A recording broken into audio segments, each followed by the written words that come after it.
for coming along this morning. And what I would have suggested is we go over to the sign there where there's a map of the island. So what the plan of action today is, we're going to take a nice gentle walk down to the beach. So we're going to walk along the road, so we have to be very careful because there's traffic coming and going. And what I propose is that we stop at a few places. We'll have a look out, we'll see if there's any nature around, but we'll talk about the values, the special things that this area, Keem, has to offer. It would be great if we'd see basking sharks and dolphins, but it's not an aquarium, as you know. They have a large ocean out there to experience. The last few days there were bottlenose dolphins in here, but they come and go. They're quite wide ranging, they're chasing shoals of fish, and of course we can't predict when they will turn up in this place. Maybe before we start, I mean, for those of you who are not from Achill Island, the correct name for this place is Keem. A lot of people call it Keem because it's spelled K-E-E-M, but the actual correct pronunciation is Keem.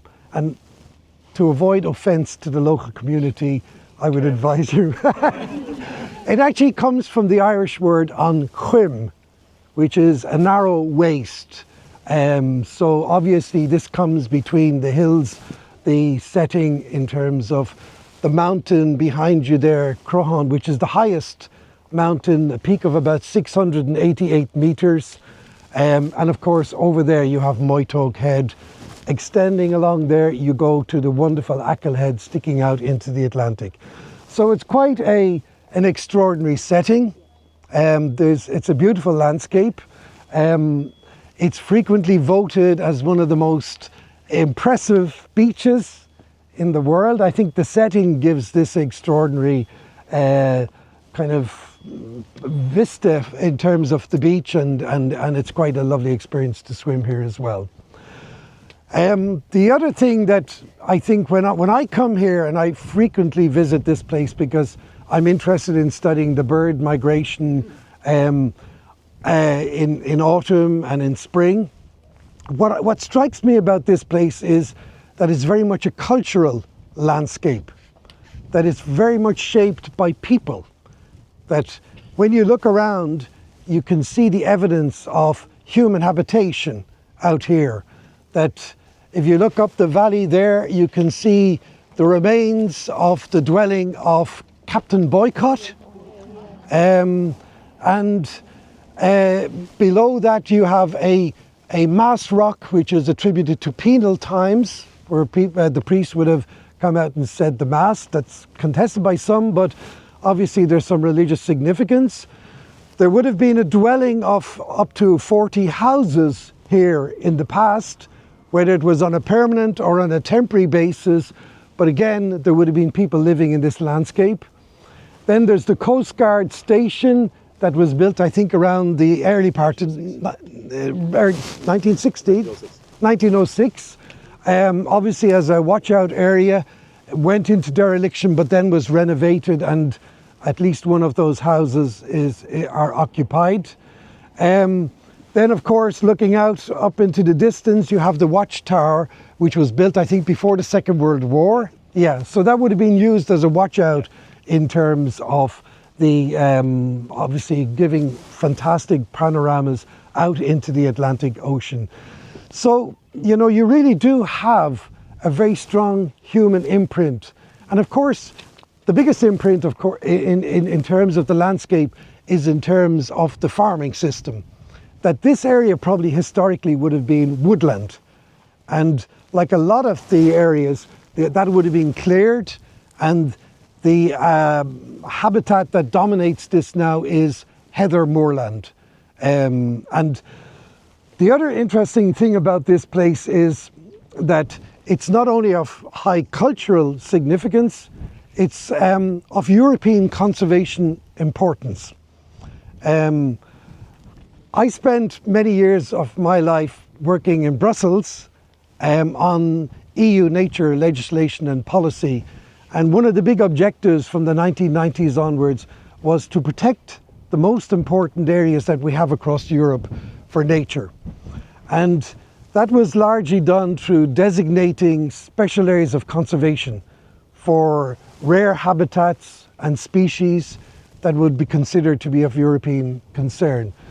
And this network, which embraces the finest natural assets that we have across the European Union, and it's about 28,000 protected areas from Estonia right across to Ireland, from Finland right down to Cyprus.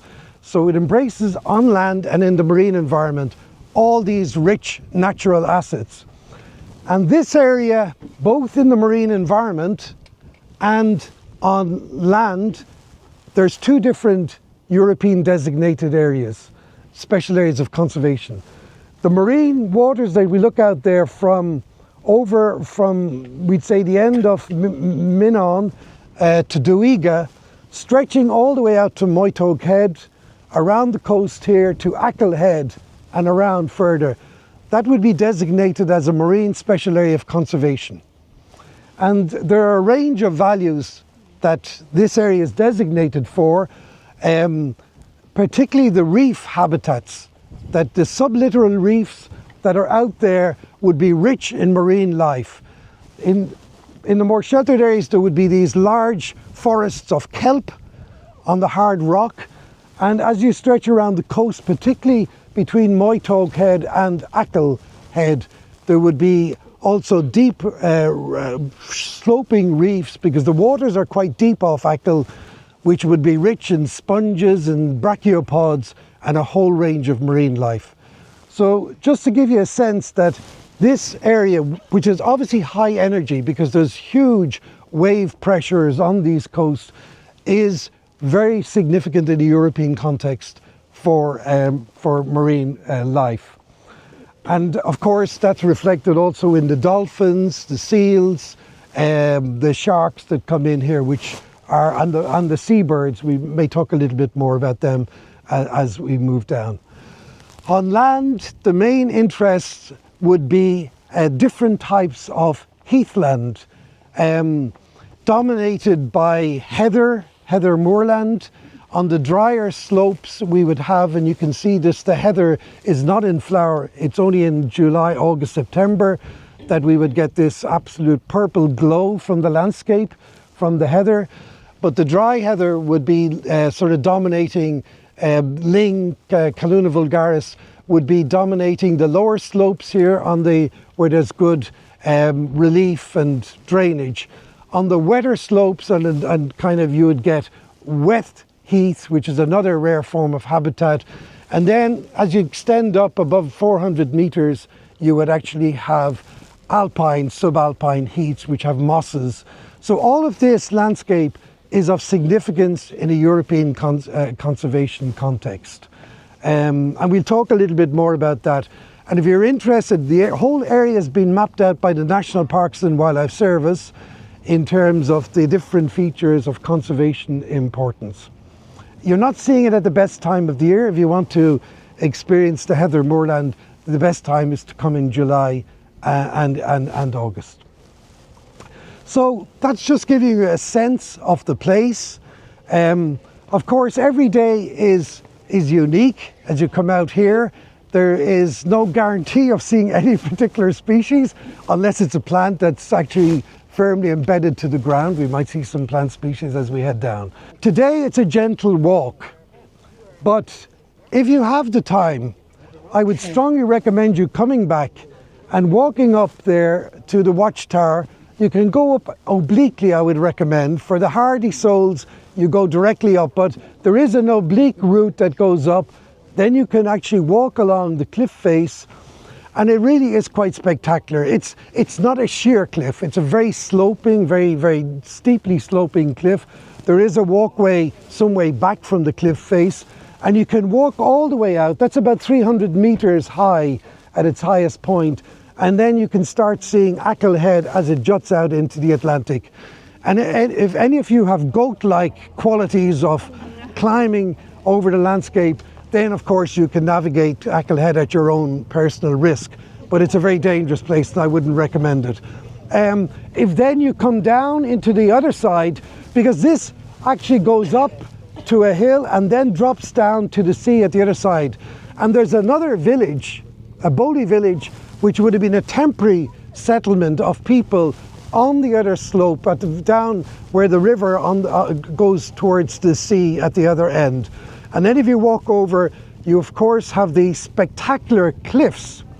At the back of Crohan, you have these very, very majestic cliffs. They're not actually vertical, they're very steeply sloping. And of course, they are some of the most spectacular sea cliffs that we have in Europe. So for those hardy souls, you can obviously navigate Crohan and then come back down by Loch of Corrymore.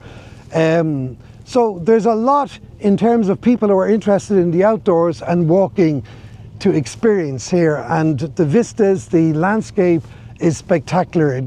Few places in Ireland can match this in terms of the breathtaking beauty, but we're not going to do that today. And of course, as you can read from here, this would be a popular area for scuba diving, for people they go out along the actual cliffs here, so that it would be safe because of the fact that you don't have very strong currents here that would actually bring you out to the sea. So that just gives you an extent. As I mentioned, like these, there are cliffs along here, but the walkway that people do is actually back from the cliff, so there is no risk unless you actually are a little bit on the reckless side. But when you go to Achill Head, which sticks out, it's the most westerly point, it really is very dangerous now. People have gone out there. There's a famous naturalist called Robert Lloyd Prager. He was probably the most famous naturalist ever that we had in Ireland. And looking out to over there, that's Clare Island. And Prager was instrumental in a huge survey of all the nature, the biodiversity of Clare Island at the beginning of the 20th century. And they organised this under the auspices of the Royal Irish Academy. And he gathered scientists, all the top scientists from everything, all the marine life, the terrestrial life, the insects, the plants, the lichens, and they described everything because they were inspired in one sense by Darwin and the Galapagos. They were trying to see what island life might offer in terms of new species. I don't think they discovered anything like what you would experience on the Galapagos because, as you know, Clare Island is not separated sort of geologically from the mainland in any significant way. But what they did do, in a way that had never been accomplished before, and probably since, was a description, and a complete description of the nature and ecology of an island. And that hadn't been done in Britain or Ireland beforehand. And it was published in the Royal Irish Academy in about 40 different volumes. And it's a huge reference work because obviously it actually documented not only the nature but also the cultural landscape at the time. And about 20 years ago, scientists decided to resurvey the area. So there's an updated survey done for the 21st century. There's a very, very good synthesis of that by a fantastic ecologist, John Feehan, who has written, and there's a publication which captures all the different works. But that would be, you know, in terms of the knowledge of the wildlife of these coasts, the Clare Island survey would be the main source of knowledge. Prager also visited Achill Island in, I think, about 1904, and he would have surveyed the wildlife. He wrote this fantastic memoir, autobiography called The Way That I Went, and it's one of the most important books about Irish nature and topography. It was written, I think, about the 1950s. But he was an extraordinary character. He was from Belfast. He worked he was a librarian in the National Library in Dublin, but he spent all his time travelling to document and record, particularly the botany of Ireland.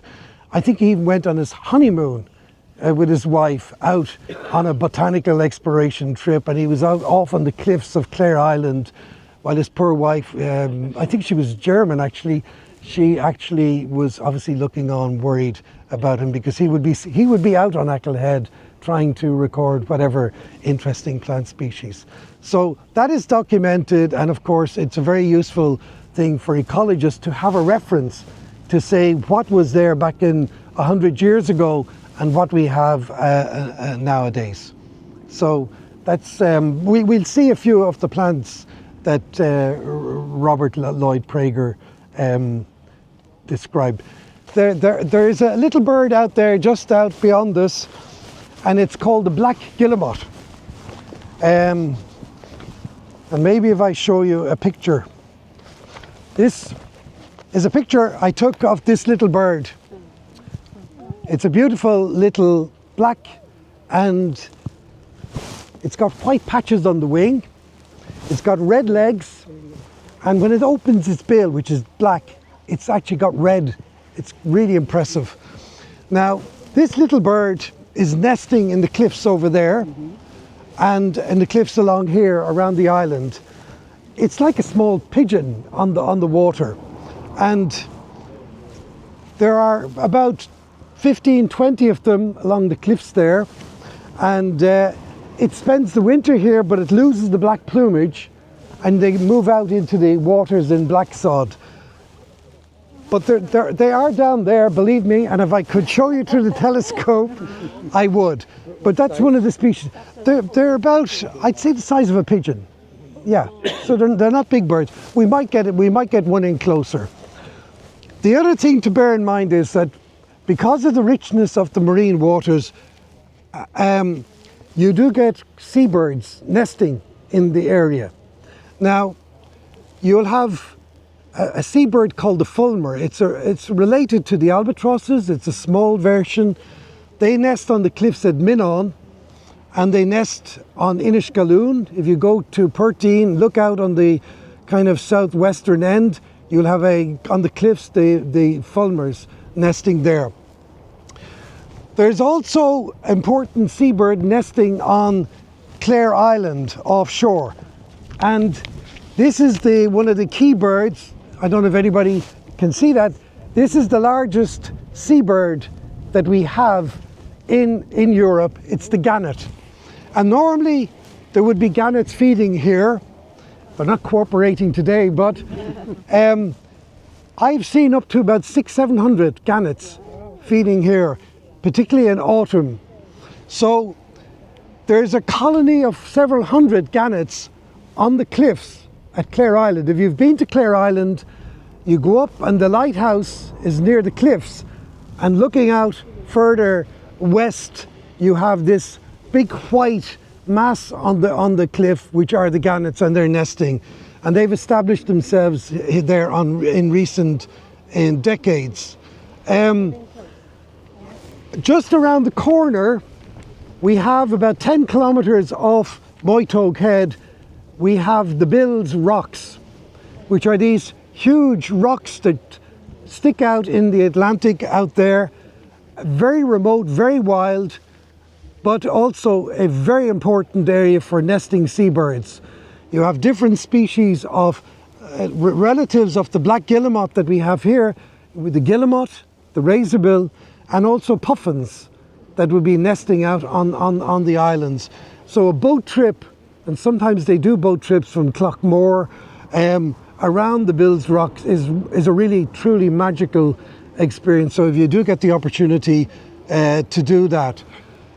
Unfortunately, the puffins, there were several thousand puffins nesting out there at one stage, but there are only now a few hundred. So there's been a serious decline. It may be due to changes in the food supply or in the climate. So there is a rich marine life of birds.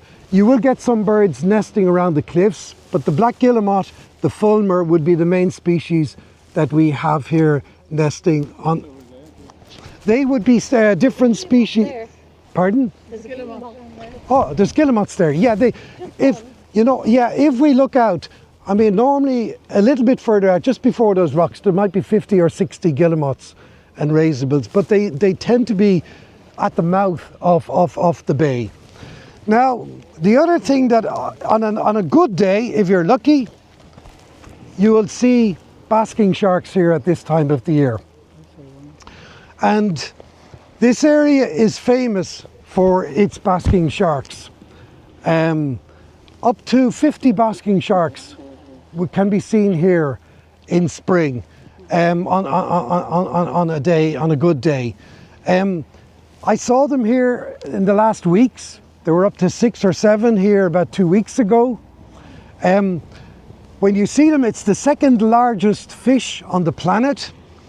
You just see this huge dorsal fin sticking out of the water because they come to the surface to feed on plankton. And of course, they're the second largest fish. There's about 7 meters long. And when they're here, you will have no difficulty in seeing them. I mean, they do come in quite close. They feed along the cliffs at the edge here. But unfortunately, I don't see any today. That's the way it goes. Yet. That's very positive thinking, and it's important. Now, the reason why when people come here at this time of the year, they're looking for basking sharks is because there's a lot of history in terms of the fact that there was a fishery for basking sharks here. From the 1950s up to 1975, from 1951 up to 1975, there was a large-scale fishery here, which obviously was capturing the sharks and bringing them to Perteen. And of course, the purpose was to extract the oil from the liver, which was used for lamps, for lighting, it was used for cosmetics, it was used for other purposes. And at its peak, in 1952, I think it was, 1,800 sharks were harvested here. And there were over 1,000 taken in several years in the 1950s. So that was an unsustainable fishery. And it reflected in the reality that the shark numbers declined until very few sharks were harvested. And the commercial fishery, I think large-scale fishery, stopped in 1975. I think the last shark that was taken on Achill was in 1984. So it's a sad history on one level. I mean, it belongs to a different time when people probably didn't have the same level of awareness and appreciation of the sustainability of use, whether you should be exploiting sharks in the first place. And of course, the shark now is a fully protected species in Ireland. It's illegal. It would be illegal to cause any harm to sharks, never mind their exploitation. Of course, there's a whole cultural history linked to the shark fishery on Achill Island, which has been documented by different people. And the people that did it, it wasn't an easy life. If you can think about it, going out on a small curragh, obviously they had the nets which were attached at one end to different rocks along the side there. You'd have people on the watch out. They would obviously see the sharks coming in. They would probably corral them into these nets. And then, of course, they would kill them with harpoons. Then they would obviously carry them in larger boats over to Perteen, where the whole extraction process. So it probably was a very important source of employment locally. It probably contributed to the local economy. But thankfully, that is something of the past. It's historic. It happened.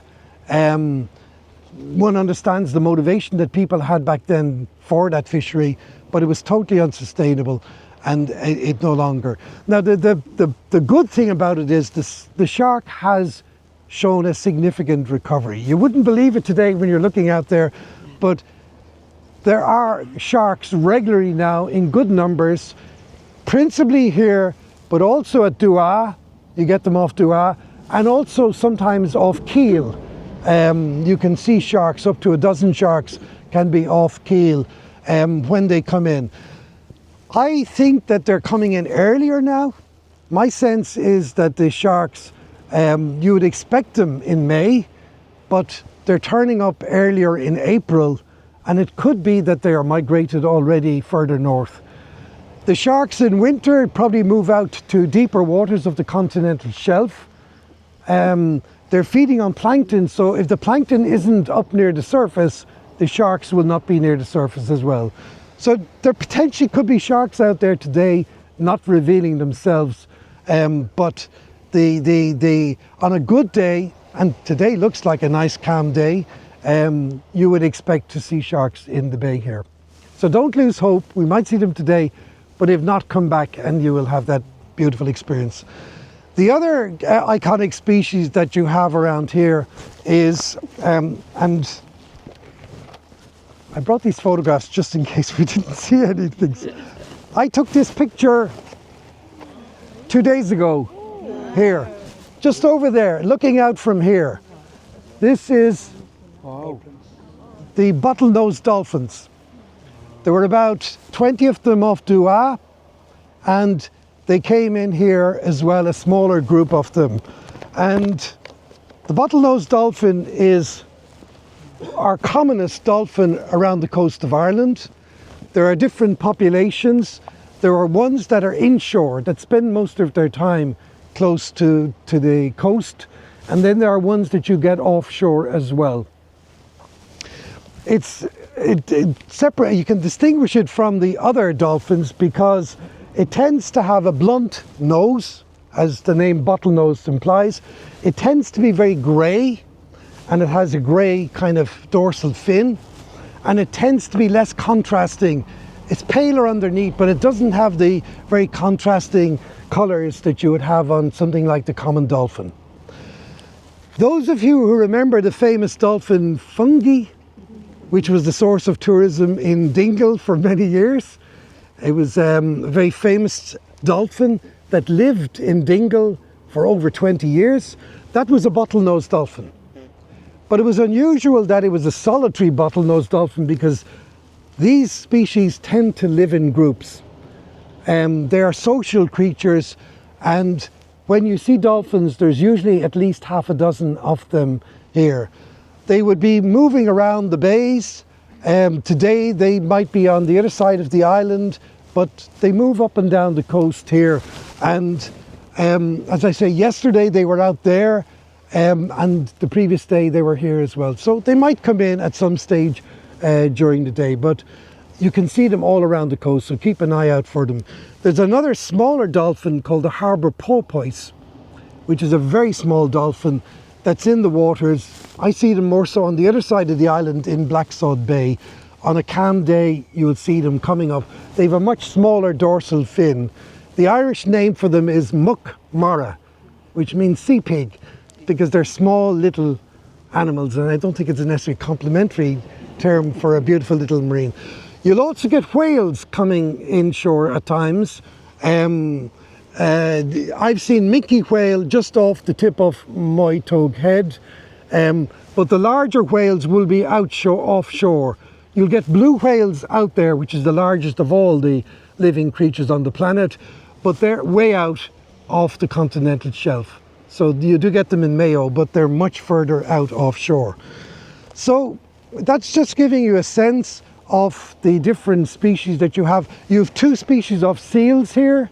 You have the common seal, which you frequently see at Keel on the beach there, out at the low tide, or over at Shraheens on the other side of the soil, at the other side of the island. There's a large hauling of them. And around the coast in the more marine kind of exposed areas, we'll have the larger grey seal, and sometimes both of them will come in here as well. Bird watchers, people who are interested in bird migration, would find a place like this very attractive, particularly during the migration season in autumn. But you'll get birds coming at different times of the year. If you look at a map of Ireland or a map of Europe, this area is on the western fringe of Europe. So birds on migration tend to follow coastlines, and sometimes something very unusual turns up. But of the birds that you would find here at this time of the year, this would be one of the typical species. I don't know if you can see it. This is a wheatear. The wheatear, it's a male wheatear. Sorry, it's a, for those of you, I don't know if you can see it from where you are. The wheatear is a summer visitor that comes to Achill Island. On the uplands, you'll get them around the coast. That's a bird.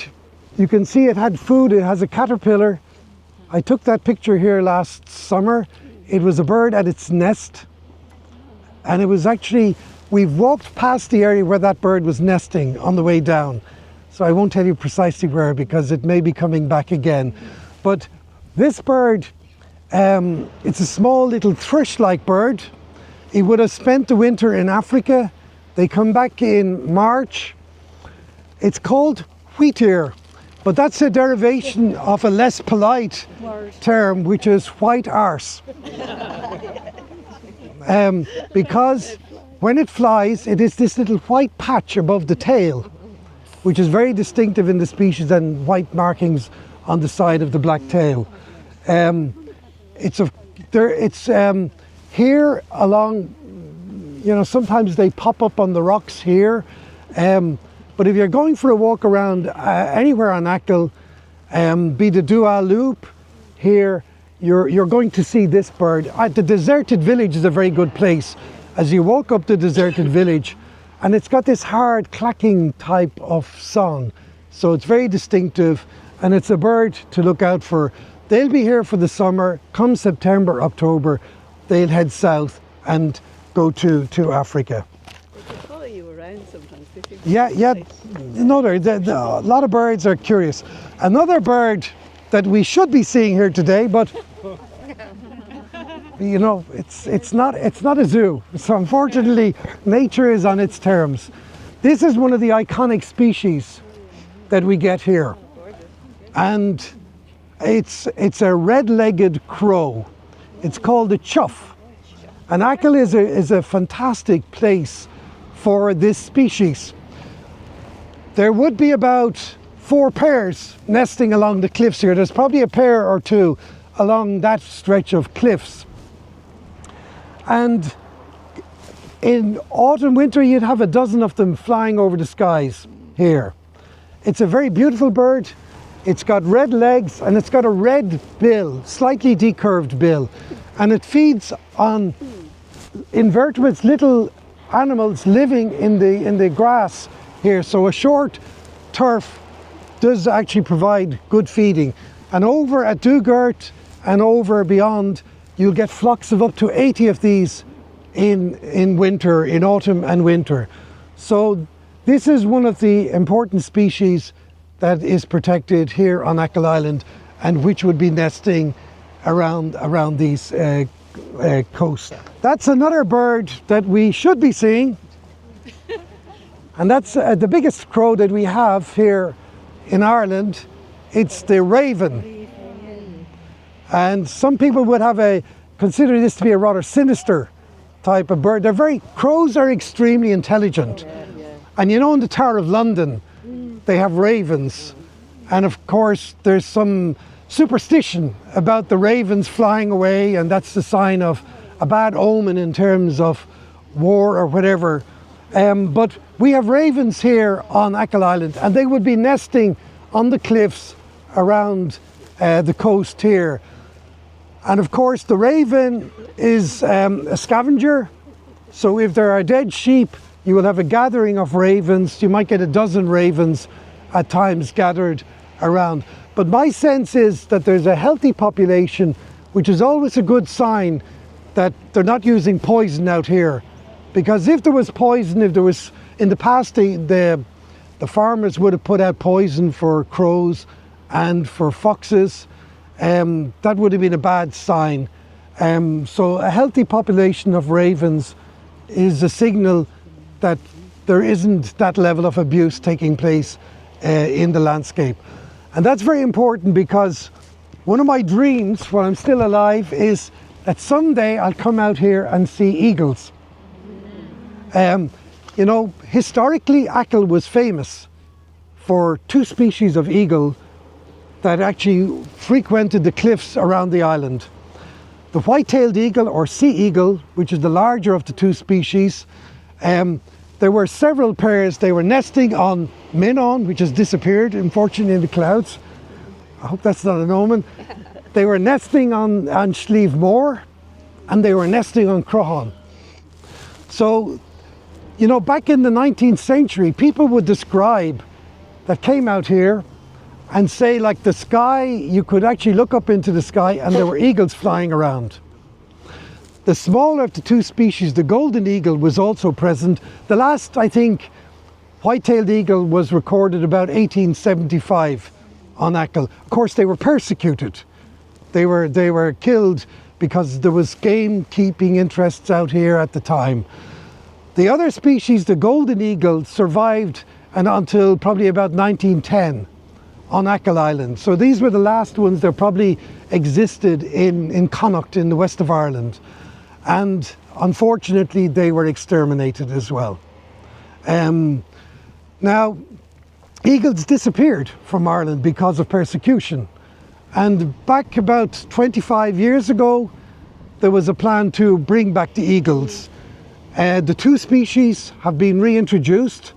The golden eagle has been reintroduced to Glenveigh National Park up in County Donegal.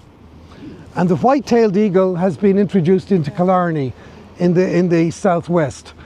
And they are recovering. The golden eagle more slowly. Unfortunately, there has still been some mortality due to poisoning.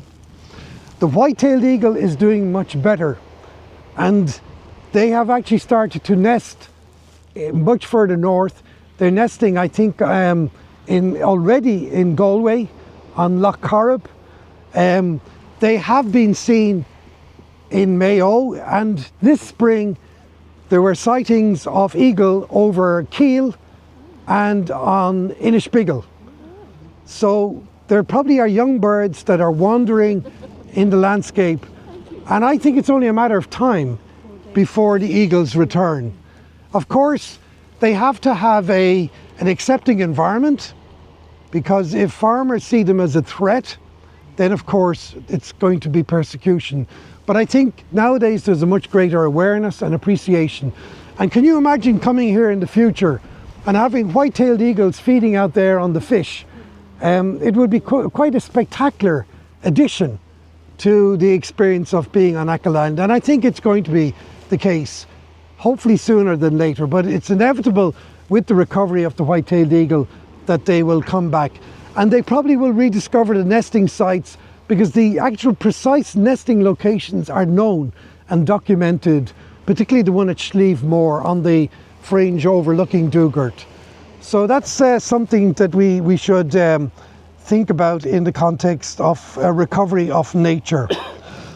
Another little bird that we get here, and it's not a great picture, but hopefully you can make out, is there's lots of little streams coming in off the mountain at different points, from Dua right here to the beach here at Keem. And this is a little bird that you get living in the stream. It's a small little thrush species called the dipper.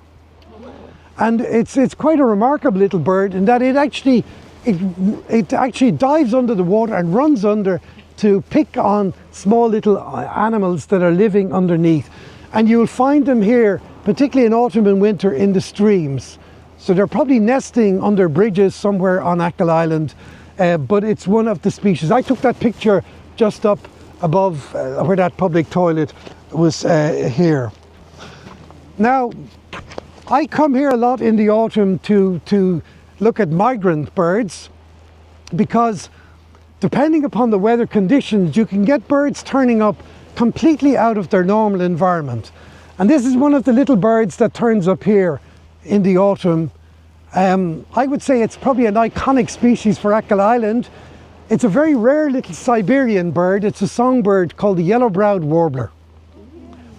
And it's actually also, I think, linked to the Heinrich Böll people, because not only do you see them here, I've seen them in your garden, Edward King, from the lane, not in vain. I've seen them in your garden from the road.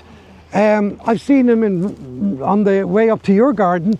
So it used to be an extremely rare bird, but in the autumn, this little bird, now I was in Thailand in March on a holiday, and in Bangkok, in the garden, this bird was calling, because it's normally a bird that goes from Siberia to Asia. But strangely enough, some of them are actually coming here in autumn, and these are young birds, probably a little bit blown off course, and they turn up here, and all the bird watchers get very excited. So it's a specialty. You get other little birds. In that little creek there, I saw this bird last autumn. It's a Blythe's reed warbler. It's a very rare bird in Ireland. It's another sort of the western part of Russia would be probably the breeding range, and that would be a bird heading to Asia, but it was actually here last autumn. Of course, when people come out looking for birds in autumn on a place like Achill, they're looking for American birds that have been blown across the Atlantic. And 2 years ago, I saw this bird. I found it at Corrymore, which is just over the hill. It's a Cape May warbler, and it was the first time it was ever seen in Ireland. Sorry, it's a Cape May warbler. It's a small little songbird that normally lives in Canada and New England in the United States, and winters in the Caribbean. And there were hurricanes in September 2023, blowing a lot of these birds out into the Atlantic. Unfortunately, most of them would have perished, but this little bird made its way and spent 10 days at Corrymore here on Achill Island. It's the only one ever been seen in Ireland, and I think it's only the 5th ever been seen in Europe. So it just shows you that interesting birds can turn up. But of course, the main values are in the choughs and the black guillemots and all the other species. That these are the birds that we actually have to invest in conserving.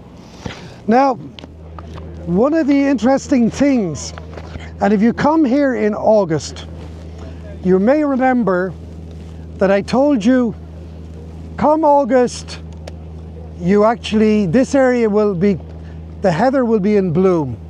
So the hills, it's more pronounced at Slieve Moor, but the hills do actually look purple because of the fact that there's so much heather. And where you have flowers, you will have insects that depend upon the flowers. And this is a little bee that I photographed here, I think 2 summers ago. It's called the heather calites. Now, we have about 100 different types of bees in Ireland. Most people think, when you mention bees, they think of the honeybee or they think of bumblebees. But about 80 of the 100 bees that we have are solitary bees. The honeybee and the bumblebee, they live in colonies with a queen bee, and they have a social organization. Whereas the solitary bees, they actually have individual nests. And I recorded this bee a few years ago on Achill, and I submitted my observation to the National Biodiversity Centre, which kind of collects data on nature recordings in Ireland. And it was the first record of this species on Achill since 1913, when a bee expert had come out, probably from England or somewhere, and had actually documented the bees. Now, if you come here in August, you will see thousands of these bees, because this is the nesting area. Just here around on the sandy area, the bees actually nest. And there have been times when I have parked my car, and there's so many bees that are flying in through the actual car with the window open. I mean, there literally are thousands of this species for a period of several weeks. So if you're here in August, if you're descending on the slipway, just on the right-hand side, there absolutely the area is covered in this bee, because obviously the heather is in flower and the bees are here. Now, What's the name of it again? heather colites. Colites is the family of bees that it belongs to. There's another one called the northern colites, which is even rarer, and it does occur over at the valley. I found it at 2 different locations, and that's of major conservation concern. But this is the one that we have here at Keem. Are they in the ground right now? They would be in the ground. Yeah, the female would have laid eggs, and they would overwinter, and they will emerge in obviously July, August. In terms, so they're there. Yes, of course. Yeah, they're not migrants. They are resident in the area. Now, when we talk about other pollinators, in addition to bees, people also think about. So, see, trying to find I mean, the important thing to realize is you don't get pollinators unless you get flowering plants. And yes, we do have heather here, but if you walk around at the moment, you don't see many plants in flower. And that's because there's a lot of grazing pressure here in this area, and we'll talk about that in a moment. You will find the plants in the more inaccessible locations. Along the cliff face, if we walk down here, we'll see some of the lovely plants. This is one of the plants, or maybe I'll start with this one here, yeah. This is called sea thrift, or sea pig thrift. It's a beautiful little pink flowered plant that grows on the cliffs and on the seashore at this time of the year. It's salt tolerant, so it can actually survive. And it's a beautiful kind of, you get these profusions of the plant where the grazing pressure would not be too high. So in the inaccessible cliffs down there, you will find this plant. And you may notice there's a little butterfly. I took that picture 2 days ago, just because I thought we mightn't see it today. And that is a red admiral. And that is a migrant butterfly that has probably come in the last days from Spain. There are 2 species of butterfly that have arrived here on Achill and elsewhere in Ireland in the last days. And the other species is this one here, and it's called the painted lady. We might get lucky, they're down there. Over on the bridge, one of those kind of plants is growing on. Yeah, you'll get it. Yeah, we might. If you go down the beach, you'll see it. So just to say that's a migrant butterfly, and this is one of the most extraordinary insects that we have in Europe. They come from North Africa, from a place like Morocco, and they will migrate as far north as the Arctic. But it's not the same individual that's doing it. They have about 7 different generations. So what they do is, the ones that we got here, and these came in probably this week, they will have flown from Spain, and they migrate long distances. When you think about it, it's quite incredible. And they will obviously lay their eggs, the young, and then they will continue the migration. So it's remarkable to have these little insects, and people don't appreciate that they carry out these extraordinary migrations. And in the autumn, they'll just get up and they'll fly south when the conditions are right. There are a few of the red admirals and small tortoise shells that will overwinter. You might find them in your house or in your shed, but most of them that we will see here today will have actually come in as migrants to actually Achill. So, and there are many other plants that will grow. They're down here. This is the kidney vetch. It's a member of the pea family. So on the cliffs down there, where the grazing isn't allowed because the animals can't, the sheep haven't learned to walk on the cliffs or the side of the cliffs, you will actually get these flowering plants. So maybe before we go down on the beach, I think we do have time if you want to walk down the beach just to have the experience. Is there? Oh, there's a raven. Look, a bird. Yeah. And they have a very distinctive... Oh, there's two ravens, yes. Yeah. There's three, actually.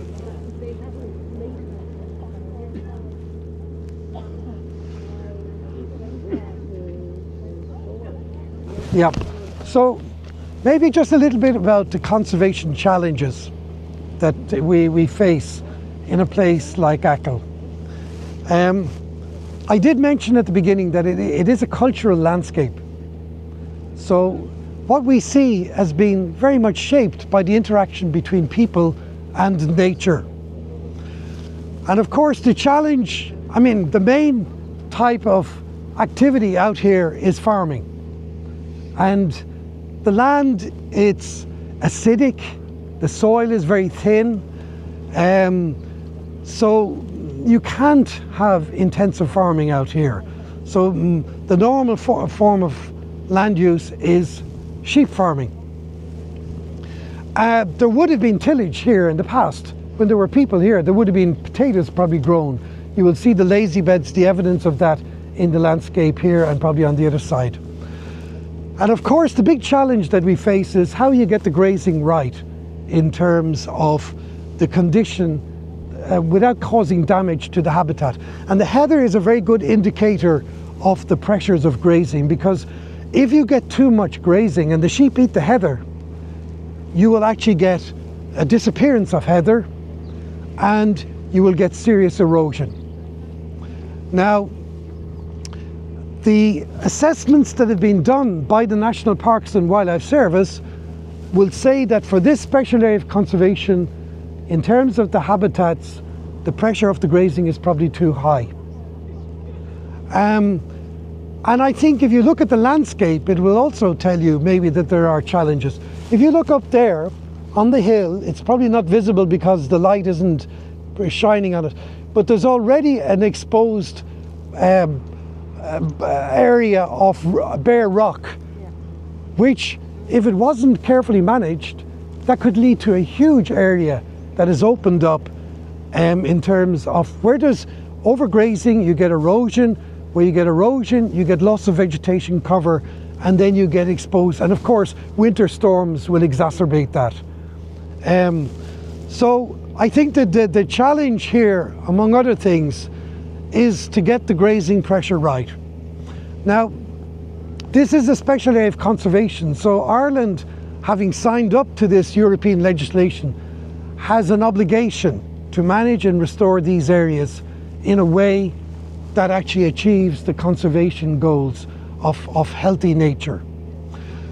Now, some people would look at this landscape and say, we would want it to be rewilded. We would want a removal of the sheep. We would want the area to regenerate and become natural forest.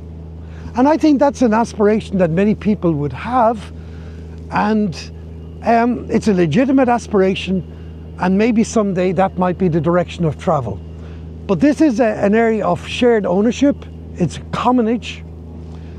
This whole special area conservation between Crohan and Slieve Moor is probably owned or shared by probably 500 people. So that's a lot of people to get agreement on in terms of how to manage the area. So that would be a difficult challenge. I mean, personally, I would like to see maybe some space, more space for nature. If you look at those creeks going up there, there's willow bushes growing, but only where the sheep can't graze. So if you had little areas fenced off, particularly around the creeks, you would get a regeneration of forest. And I think that would add to the landscape and make it a much more interesting and varied place to actually have. Now, there is a new European law on nature restoration that has been agreed. There was a lot of controversy about it. It was adopted about a year ago, passed, and thankfully the Irish members of the European Parliament played an important role in getting that across the line, because there was a lot of resistance in relation to different groups, particularly the European People's Party. They were opposed to it. because the farming lobby was very much against having this new nature restoration law. Now Ireland and all the EU countries has a duty to prepare a national plan for restoration before September of next year. And I have the honour of being part of an advisory board. There's an independent advisory board for the government in terms of that plan. So I'm sitting on that board, which is advising the government at the moment. That's been chaired by Even Nihullawine. Her dad was here a few years ago in terms of the poetry reading that he gave. But she's a very capable woman. She's chairing that initiative.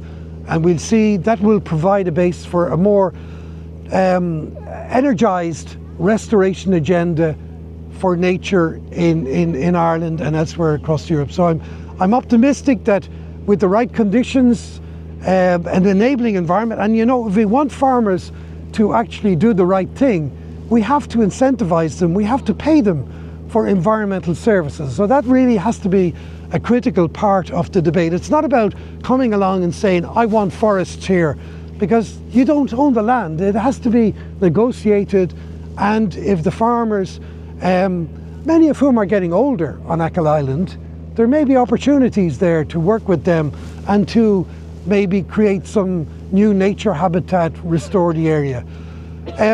So that's one of the pressures here, and it's something that we should acknowledge. But you know, when I do look there, I do see there is still quite a lot of heather. Now, you know, I've been to other areas. Ireland, because it failed to manage grazing in protected areas, and the disappearance of the red grouse from many parts of Ireland. When I was working in Brussels, the European Commission took Ireland to the Court of Justice in Luxembourg for a failure to protect designated areas and to protect the red grouse. And Ireland was condemned and had to deal with the issue of overgrazing in its most extreme cases. If you went to the Owen Duff Neffenbeg area or the Mam Valley, it was like a lunar landscape. The vegetation had completely disappeared because the fact that there was such a grazing pressure. And I think that type of practice was completely unacceptable. And of course the farming system had to adapt, and there was destocking and other things. But the only way that I see it working in the future is if there is a real cooperation between farmers and those who want to see these areas restored, and that the farmers are paid for that service, so that there is a real incentive to actually restore nature, and everybody benefits from that in that way. So there are other issues here while we're standing here that we should maybe mention in the context of the challenges. Keem is a wonderful tourist attraction, but don't come here on an August bank holiday weekend. Because firstly, you won't, if you're down here at 6 o'clock in the morning, you'll probably get a parking space. But if you leave it any time later, you won't manage to get down. I believe there's a new warden. Can we introduce her? Newly appointed warden. Yes. She's somewhere around. Ah, right, she's not with us at the moment. Okay. Right, she's doing her job. She was here as we came in. Yeah, that's brilliant. That's great, because honestly, you know that when it comes to tourism and the great outdoors, sometimes we love them to death. And that's the challenge in terms of these areas, is how you actually have the experience of this beautiful landscape and at the same time not damaging it. And therefore you have to actually manage visitor pressure. I mean, my favourite time to come out here is when there's nobody here in autumn and winter, and then you have the place to yourself. But in July and August, and you know, it's a fantastic asset. Now there have been some crazy ideas that have been put forward in terms of Keem. There was a proposal several years ago for a skywalk up there, where you would actually go out and have this experience, if you could manage to get up there, but they'd probably have a chairlift or something to bring you up, that you'd walk out and you'd sort of walk over the Atlantic, and several million euros would be spent in terms of putting an infrastructure which is completely out of place. There was no need for that. I mean, and it would destroy the character of the area. Thankfully, I think the resistance was so vocal that it was decided that that wasn't a good idea, that there certainly are opportunities to improve the recreational experience, but that wasn't the solution. If they wanted a big infrastructure, I'd say put it on the top of Minnon, where you can drive up already and you can look out and have this wonderful view of Achill Island from a different perspective, but certainly not here. There's also challenges with things like wild camping. I mean, you know, over the Easter holiday, people came here and they didn't take away their waste. If you go over that hill, you'll find tents and other things, which really, it beggars belief as to why people come to a beautiful area and despoil it by leaving everything, you know. And I think that's the kind of challenge that we face in terms of tourism, recreational pressure in an area like this. But then, you know, look, I think we should promote the experience. We should actually encourage people to come here, and it's just a question of how that's managed. One of the options would be, as we've done, to go to an area and get a bus if there's a lot of people coming out, so that people can then come on a bus without having the same pressure.